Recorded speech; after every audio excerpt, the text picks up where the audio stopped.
इसे मैं फेंक देता हूँ बड़े भैया, आप जाइए। मुनीम जी, जो राम प्रसाद की बेटी की शादी के लिए जेवर देने के लिए कहा था, भिजवा दिया? जी हाँ मालिक। शहर में रहकर यही बदतमीजी और ओछी हरकतें सीखी आपने? अपने से बड़ों का लिहाज करना नहीं आता आपको? किससे कह रहे हो तुम? आपसे कह रहा हूँ।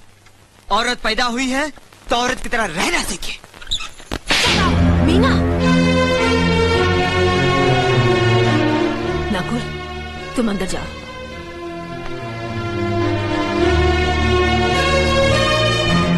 पागल हो गई हो तुम? औरत होकर एक मर्द पर हाथ उठाती हो?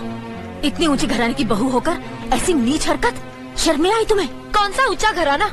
ये यहाँ सिर्फ एक आदमी राजा है और बाकी सब उसके गुलाम। मीना, चिल्लाइए मत। आप मेरी सास नहीं है। जिस तरह आप इस घर की बहू है वैसे मैं भी हूँ।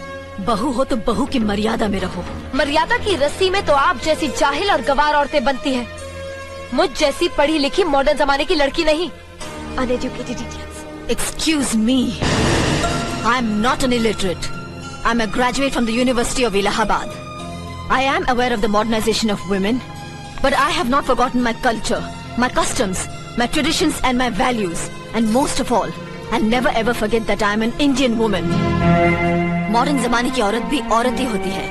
उसे भी मर्द ही ब्याह कर ले जाता है, मर्द को ब्याह कर वो नहीं ले जाती। जमाने ख्याल और लिबास बदल देते हैं, औरत की शरीर की बनावट नहीं।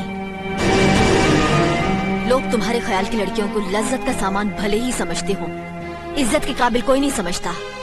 इज्जत आज भी उन्हीं औरतों की होती है जिनकी आंखों में हया हो, लाज हो, शर्म हो। हम नहीं कहते कि तुम बंदिशों में रहो, लेकिन अपने दायरे की सीमा को मत भूलो।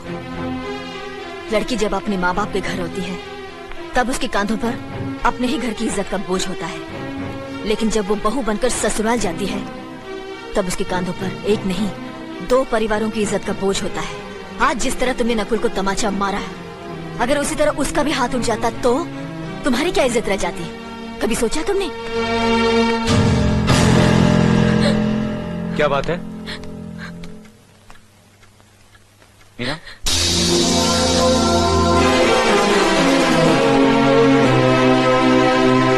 क्या हुआ भाभी? कुछ नहीं। मीना कह रही थी कि उसे खाना बनाना नहीं आता। हमने सोचा कि 2-4 खरी खोटी सुनाने से ही